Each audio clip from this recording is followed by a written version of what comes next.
दोस्तों आज हम एक्सप्लेन करने वाले हैं हालिमाई मूवी मैदान को, जिसमें अजय देवगन लीड रोल में है। हम चलिए कहानी शुरू करते हैं। तो मूवी की शुरुआत में हमें 1952 के ओलंपिक का सीन दिखाते हैं, जहां इंडियन फुटबॉल टीम का यूगोस्लाविया टीम से मैच हो रहा होता है, जिसमें इंडियन टीम 10-1 से मैच बड़ी बुरी तरह से हारती है, जो कि एक काफी शर्मनाक हार थी। और ये सब होता देख इंडियन फुटबॉल टीम के कोच सईद अब्दुल रहीम काफी नाखुश थे। अब सीन चेंज होता है, जहां हम देखते हैं कि भारतीय फुटबॉल टीम की इतनी शर्मनाक हार की खबर अखबार में आ गई है, जिसके बाद सारी जनता भारतीय फुटबॉल टीम से खुश नहीं है और लोग उनकी काफी बेइज्जती कर रहे हैं। फिर अगले सीन में इंडियन फुटबॉल फेडरेशन की मीटिंग बुलाई जाती है, जिसमें सारे मेंबर भारतीय फुटबॉल टीम की हार का सारा दोष कोच सईद रहीम को देते हैं। यहाँ तक कि फेडरेशन के मेंबर शुभांकर सईद रहीम को कोच के पद से हटाने को भी कह देते हैं। पर सईद रहीम शुभांकर की बात का करारा जवाब देकर कहते हैं कि अगर आप लोग भारत की हार की जिम्मेदारी मुझे दे रहे हो, तो आगे से खिलाड़ी भी मेरे हिसाब से ही होंगे। ये कहकर सैयद रहीम वहाँ से चले जाते हैं। दरअसल उस टाइम फुटबॉल में खिलाड़ियों को सिर्फ उनके राज्य के हिसाब से चुना जाता था, जो कि सईद रहीम को बिल्कुल भी पसंद नहीं था। सईद रहीम की इस बात में फेडरेशन के प्रेसिडेंट अंजन साथ देते हैं, क्योंकि उनको पता था कि सईद जो भी कह रहा है फुटबॉल टीम के अच्छे के लिए कह रहा है। आप सईद रहीम हैदराबाद अपने घर जाते हैं, जहाँ में सईद की वाइफ सायरा रहीम को दिखाते हैं, जो कि एक हाउस वाइफ है। सईद के घर में उसकी दादी, एक बेटा और एक बेटी है, जिसमें बेटे का नाम है शाहिद रहीम और उसको भी फुटबॉल खेलना पसंद है। सईद की बीवी सायरा या सईद को सिगरेट छोड़ने को बोलती है, क्योंकि वह बहुत ज्यादा ही सिगरेट पीते थे। पर सईद बोलता है कि सिगरेट छोड़ने में काफी ताकत लगती है, जो कि उसे अपनी टीम बनाने में लगानी है। थोड़ी देर बाद सईद को फोन आता है, जिसमें अंजन बाबू सईद को बोलते हैं कि फेडरेशन ने उनकी सारी बातें मान ली हैं और सईद को उसके हिसाब से टीम बनाने को कहा है, जिसकी सारी जिम्मेदारी सईद की होगी। तब सईद ये सब सुनकर काफी खुश होता है, क्योंकि उसको तो यही चाहिए था। अगले दिन सईद रहीम अपने एक साथी के साथ फुटबॉल की टीम बनाने के लिए निकल जाता है, जिसके लिए सबसे पहले सईद सिकंदराबाद जाते हैं, जहाँ पर वह तुलसीदास बलराम नाम के खिलाड़ी को चुनते हैं, जो कि गलियों में खेला करता था, पर उसमें स्किल काफी जबरदस्त थी। उसके बाद सईद कोलकाता जाकर वहाँ की स्टेट टीम का मैच देखते हैं, जिसमें से वह पीके मुखर्जी को चुनते हैं, जिसका गेम काफी अच्छा था, पर उसको थोड़ा फोकस की जरूरत थी। इसलिए सईद पीके मुखर्जी को फोकस में रहने को कहकर इंडियन फुटबॉल टीम के लिए चुन लेते हैं। ऐसे ही करके सईद रहीम इंडियन फुटबॉल टीम के सभी खिलाड़ियों को चुनते हैं, जो कि भारत के छोटे बड़े हर शहर से आए थे, जिसमें से कई प्लेयर तो काफी फेमस थे और कुछ गली मोहल्ले के फुटबॉल प्लेयर थे, लेकिन इन सब में फुटबॉल के प्रति जुनून और स्किल्स दोनों ही थी। अब सईद रहीम उनकी टीम के लिए गोलकीपर कोई लंबा आदमी चुनते हैं, जिसका नाम पीटर थंगराज होता है, क्योंकि लंबे होने से गोलकीपर की रीच बढ़ती है और वह फुटबॉल को आसानी से रोक सकता है। फिर सईद की टीम अब 1956 के ओलंपिक के लिए अच्छे से तैयार करती है और काफी मुश्किल ट्रेनिंग करने के बाद फाइनली सईद रहीम की टीम ओलंपिक्स के लिए तैयार हो जाती है। अब ओलंपिक्स में जाने से पहले भारतीय टीम के लिए एक फंक्शन ऑर्गेनाइज किया जाता है, जिसमें सारे बड़े बड़े अधिकारी और मिनिस्टर भारतीय फुटबॉल का हौसला बढ़ाने आए थे। तब हम वहाँ पर एक रॉय चौधरी नाम के जर्नलिस्ट को देखते हैं, जो कि भारत का काफी बड़ा जर्नलिस्ट था और वह अपने शब्दों की मदद से सरकार गिराने तक का दम रखता था। यहाँ रॉय चौधरी हमेशा भारतीय फुटबॉल टीम के खिलाफ नेगेटिव ही छापता था, जिससे उनके न्यूज़पेपर की पॉपुलैरिटी बनी रहे। थोड़ी देर बाद रॉय चौधरी की सईद रहीम से बहस हो जाती है, क्योंकि रॉय भारत के खिलाड़ियों पर उंगली उठा रहा था। तब सईद रहीम मिस्टर रॉय की सबके सामने बेइज्जती करके वहाँ से चले जाते हैं, जो कि रॉय को अच्छा नहीं लगता। फिर भारतीय फुटबॉल टीम अब अपनी फोटोग्राफ खिंचवाते हैं, जिसके बाद वह सब 1956 के ओलंपिक्स को खेलने के लिए निकल जाते हैं। फिर भारतीय टीम का सबसे पहला मैच ऑस्ट्रेलिया के साथ होता है, जिसमें से एक ऑस्ट्रेलियन प्लेयर मैच से पहले एक भारतीय प्लेयर से उसके शूज के लेसेस बांधने में हेल्प मांगता है, जिसके बाद वह अपने सभी साथियों के सामने भारत की बेइज्जती करके हंसने लगता है, जो कि भारतीय टीम और सईद रहीम देख लेते हैं। थोड़ी देर बाद भारत और ऑस्ट्रेलिया के बीच मैच शुरू होता है, जिसमें पहला गोल भारत के खिलाड़ी करते हैं, जिसको देखकर सब लोग चौंक जाते हैं, क्योंकि भारतीय टीम, जो कि काफी बेकार फुटबॉल खेलती है, उसने अपने पहले मैच के कुछ मिनटों में ही ऑस्ट्रेलिया के खिलाफ इतनी आसानी से गोल कर दिया, जबकि ऑस्ट्रेलिया काफी अच्छी फुटबॉल टीम है। अब ऐसे ही करके मैच आगे चलता रहता है, जहां भारतीय टीम ऑस्ट्रेलिया फुटबॉल टीम पर हावी होकर उसे करारी शिकस्त देती है, जिसमें भारत के खिलाड़ी नेविल डिसूजा ने गोल की हैट्रिक मारी थी, जिसकी ऑस्ट्रेलिया के खिलाड़ी ने बेइज्जती की थी।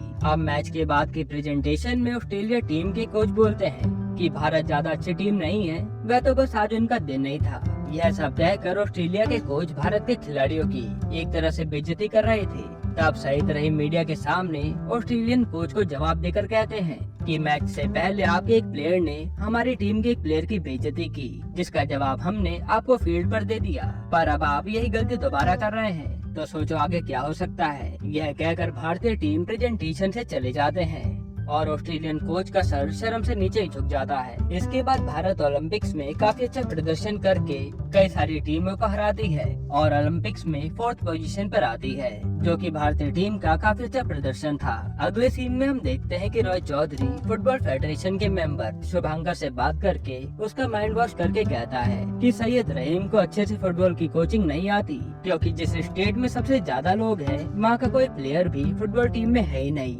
यह सब कहकर रॉय शुभांकर को अपनी तरफ करके उसको जल्दी फुटबॉल फेडरेशन का प्रेसिडेंट बनाने को कहता है। इधर सईद रहीम के घर में उसका बेटा शाहिद भी अपने पापा को फुल टाइम फुटबॉल खेलने को कहता है, जबकि शाहिद की मम्मी चाहती थी कि शाहिद IIT करे, जिससे शाहिद की उसकी माँ से अनबन हो जाती है। फिर सईद अपने बेटे को समझाकर कहते हैं कि तुम्हारी माँ कुछ गलत नहीं कह रही है, पर सईद इनडायरेक्टली अपने बेटे को फुटबॉल खेलने में सपोर्ट करने को कहते हैं। अब हम देखते हैं कि शाहिद भी अपने पापा को साबित करने के लिए अच्छे से फुटबॉल खेलता है और फुटबॉल स्टेट टीम में सेलेक्ट होकर स्टेट चैंपियन जीत जाता है, जिसके बाद शाहिद भी अब भारतीय फुटबॉल टीम में सेलेक्ट हो जाता है। फिर सईद रहीम अब भारतीय फुटबॉल खिलाड़ियों की जमकर ट्रेनिंग करवाते हैं, क्योंकि ओलंपिक दोबारा आने वाले थे, जिसके लिए सारे खिलाड़ी ग्राउंड में अपनी जी जान लगा देते हैं। सईद की भारतीय फुटबॉल टीम में अब एक और नया खिलाड़ी आ गया था, जिसका नाम जर्नैल सिंह होता है। जर्नैल सिंह एकदम तगड़ा आदमी था, जो कि टीम में डिफेंस को संभालता था और सईद की टीम ट्रेनिंग के बाद ओलंपिक के लिए पूरी तैयार हो जाए हैं। अगले सीन में हम देखते हैं कि रॉय और शुभांकर आपस में बात कर रहे हैं। तब उनकी बातों से हमें पता चलता है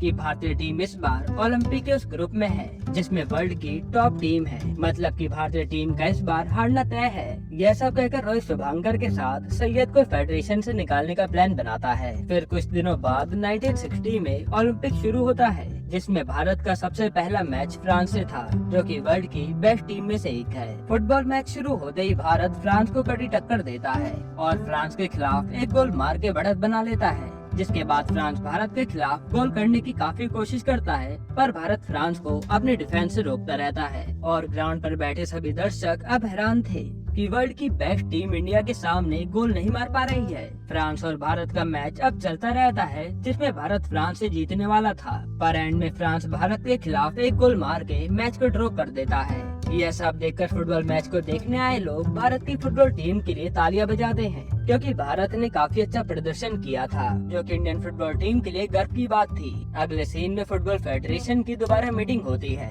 जिसमें शुभांकर सईद रहीम को खेल लेते हैं, क्योंकि भले ही भारत ने ओलंपिक्स में अच्छा प्रदर्शन किया हो, पर भारत की फुटबॉल टीम पहले राउंड में ही बाहर हो गई थी, जिसका सारा इल्जाम शुभांकर सईद पर लगवाकर उसको भारतीय फुटबॉल कोच के पद से हटवाने के लिए वोटिंग करवा देते हैं, जिसमें लगभग फेडरेशन के सारे मेंबर सईद रहीम के खिलाफ वोट करते हैं और सईद को फेडरेशन से बेइज्जत करके निकाल दिया जाता है, जो कि सईद रहीम को काफी बुरा लगता है। फिर मीटिंग से जाते हुए रॉय सईद को मिलकर कहता है कि कैसा लगा जब फेडरेशन ने तुम्हें लात मार के निकाल दिया, मतलब कि ये सब रॉय चौधरी ने शुभांकर के साथ मिलकर करवाया था। सईद रहीम को अब काफी खांसी होने लगती है, तो फिर डॉक्टर को दिखाता है और यहाँ सईद को पता चलता है कि उसको ज्यादा सिगरेट पीने के कारण लंग कैंसर हो गया है और उसके पास अब ज्यादा समय नहीं बचा।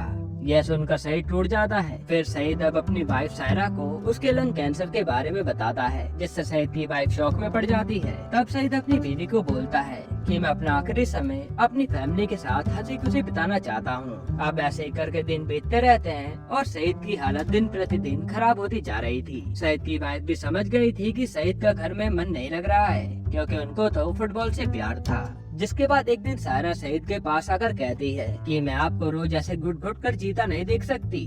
आपको आपकी बीमारी ने नहीं बल्कि आपके सपने ने हराया है। आपका सपना है ना कि भारत की फुटबॉल टीम गोल्ड मेडल लाए, तो जाओ अपने सपने को पूरा करो, ना कि हमारे साथ अपने आखिरी के पल बिताओ, क्योंकि आपकी खुशी में हमारी खुशी है। यह कहकर सायरा सईद को उनके जिंदगी के आखिरी टाइम फुटबॉल को देने को कहती है, ताकि सईद खुशी खुशी मर सकें। अब अगले सीन में सईद फुटबॉल फेडरेशन के प्रेसिडेंट से मिलने जाते हैं, जो कि अब शुभांकर बाबू बन चुके थे। शुभांकर सईद को उसके ऑफिस के बाहर पूरा दिन वेट करवाते हैं और शाम को सईद को इग्नोर करके चले जाते हैं। तब सईद फुटबॉल फेडरेशन के पूर्व प्रेसिडेंट अंजन से जाकर मिलते हैं और उन्हें अपनी सारी बात बताकर कहते हैं कि मेरे पास ज्यादा समय नहीं है, मुझे भारतीय फुटबॉल टीम को कोच करके देश के लिए मेडल लाना है। फिर हम देखते कि फुटबॉल फेडरेशन की मीटिंग होती है। अंजन फेडरेशन के प्रेसिडेंट से सईद को दोबारा फुटबॉल की कोचिंग देने को कहते हैं, क्योंकि सईद की कोचिंग में इंडिया ने बेस्ट परफॉर्मेंस दिया था। पर शुभांकर बोलता है कि हमारे पास इंडिया का कोच है जो कि तपन घोष थे। अंजन फिर भी सईद की सारी अचीवमेंट गिनवा कर सईद को कोच बनवाने की रिक्वेस्ट करते हैं। तब शुभांकर मीटिंग के सारे मेंबर को बोलता है कि जो भी सईद को भारतीय फुटबॉल टीम का कोच बनवाना चाहता है वह हाथ खड़ा करे, क्योंकि उसको पता था कि कोई भी हाथ खड़ा नहीं करेगा। तब जो प्रेजेंट फुटबॉल कोच था वह सबसे पहले हाथ खड़ा करता है, जिसके बाद सारे मेंबर एक एक करके हाथ खड़ा करते हैं, क्योंकि सबको पता था कि चाहे कुछ भी हो सईद से बेस्ट फुटबॉल कोचिंग आज तक किसी ने भी नहीं की। और जब वह फेडरेशन से गया तो भारतीय फुटबॉल टीम की परफॉर्मेंस बहुत ज्यादा खराब हो गई थी, जिसके बाद अब सईद रहीम को दोबारा भारतीय फुटबॉल कोच की पोजीशन मिल जाती है। अब रोहित चौधरी को जैसे ही बात पता चलती है तो वह गुस्सा हो जाता है, क्योंकि उन्होंने बड़ी मुश्किलों से सईद को कोच से हटाया था। सईद रहीम अब अपनी टीम को दोबारा इकट्ठा करके उनको एशियन गेम्स की तैयारी करने को बोलता है, क्योंकि 2 महीने में एशियन गेम्स आने वाले थे और उनके पास टाइम कम था। अब सईद के आने से भारतीय खिलाड़ी भी खुश थे, क्योंकि उन्हें पता था कि सईद उन्हें मेडल लाने में मदद कर सकते हैं। फिर अगले दिन से भारतीय फुटबॉल प्लेयर की ट्रेनिंग शुरू हो जाती है, जिसमें भारतीय खिलाड़ी दिन रात एक करके 2 महीने तक लगातार जमकर ट्रेनिंग करते हैं और फिर सारे खिलाड़ी एशियन गेम्स के लिए तैयार हो जाते हैं। फिर हम देखते कि सईद रहीम अपनी टीम के साथ मीडिया वालों के सवालों का जवाब दे रहा है। तब रोहित चौधरी सईद को बोलता है कि भारतीय टीम एशियन गेम्स खेलने नहीं जा रही है, क्योंकि फाइनेंस मिनिस्ट्री ने मना कर दिया है। यह सुनकर सईद अब शुभांकर से अकेले में बात करके उनसे उनकी टीम का एशियन गेम्स न खेलने की वजह पूछता है। तब रोहित चौधरी आकर बोलता है कि भारत के पास इतना फंड है ही नहीं कि भारत के सारे खिलाड़ी हर खेलों में भाग ले पाए। तो फाइनेंस मिनिस्टर ने फुटबॉल टीम का एशियन गेम्स में जाना कैंसिल कर दिया, क्योंकि उनको फुटबॉल गेम्स में कोई भी मेडल की उम्मीद नहीं है। सईद अब अपनी टीम को वेट करने को बोलकर फाइनेंस मिनिस्टर से बात करने जाता है। फिर अगले सीन में सईद रहीम फाइनेंस मिनिस्टर से जाकर बात करते हैं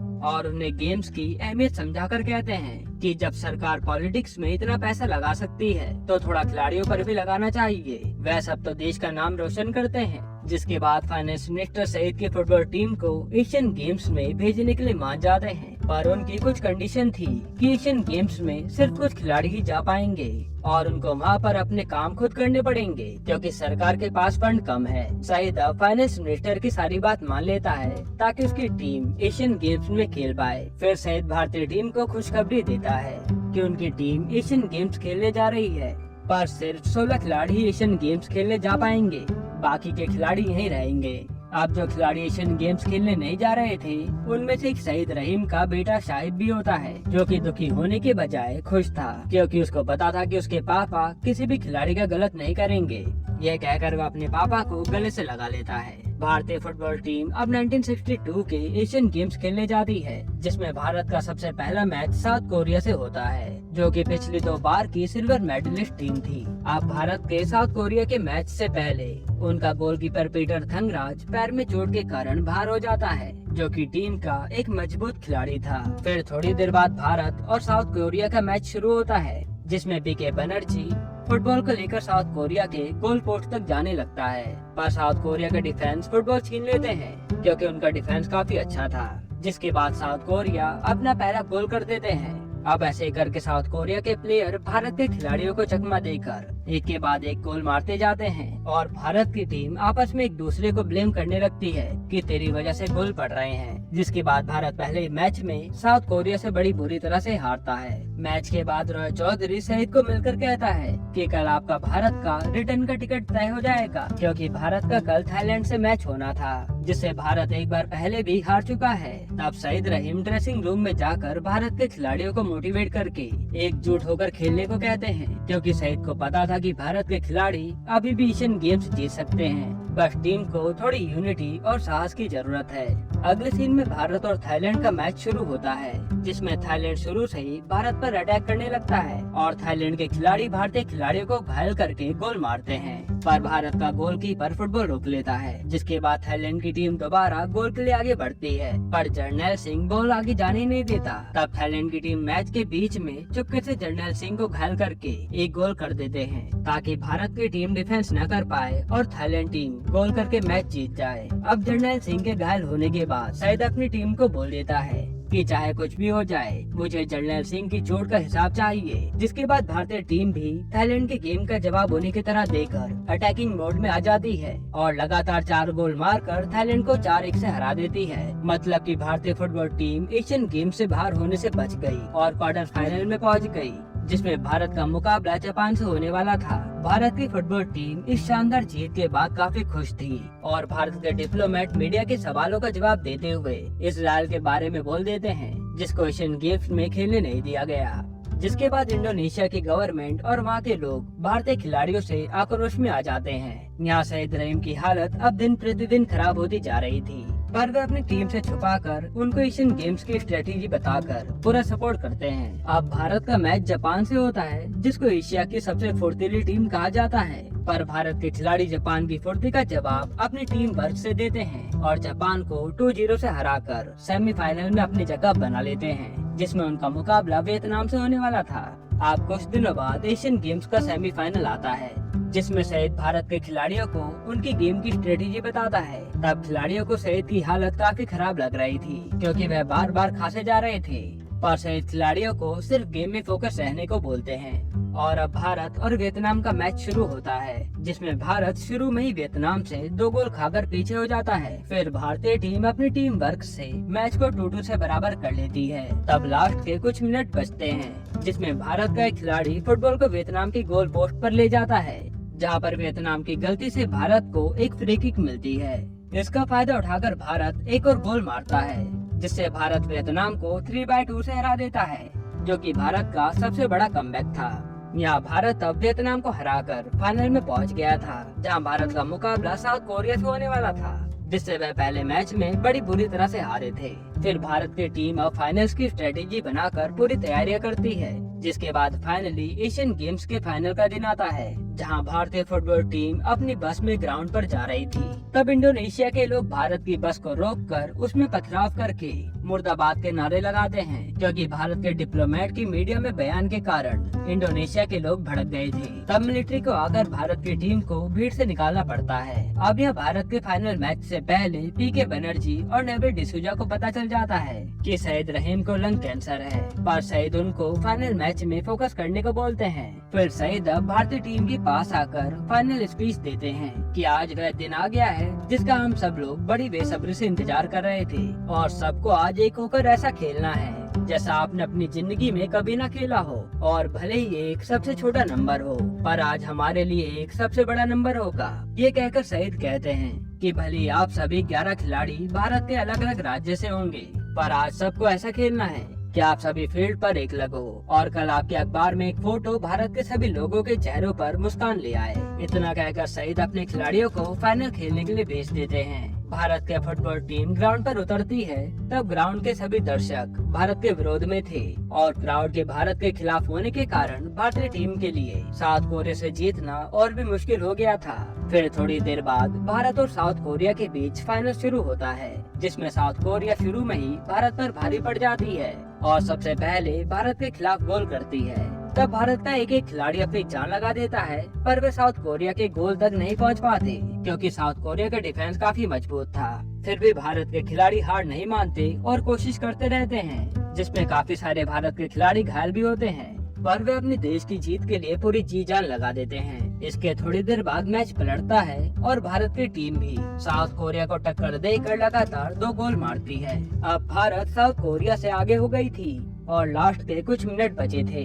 तब साउथ कोरिया का खिलाड़ी भारत के गोल के पास पहुंचकर गोलकीपर को चकमा देकर किक मारता है, पर भारत का एक खिलाड़ी आकर गोल को बचा लेता है, जिसके थोड़ी देर बाद फुटबॉल मैच की विसल बजती है और भारत की टीम साउथ कोरिया को हराकर एशियन गेम्स में गोल्ड मेडल जीत जाती है, जो कि सारे भारत के देशवासियों के लिए गर्व की बात थी। इसके बाद सारे खिलाड़ी आकर शहीद रहीम को गले से लगा लेते हैं और भारत का झंडा एशियन गेम्स में सबसे ऊपर फहराया जाता है।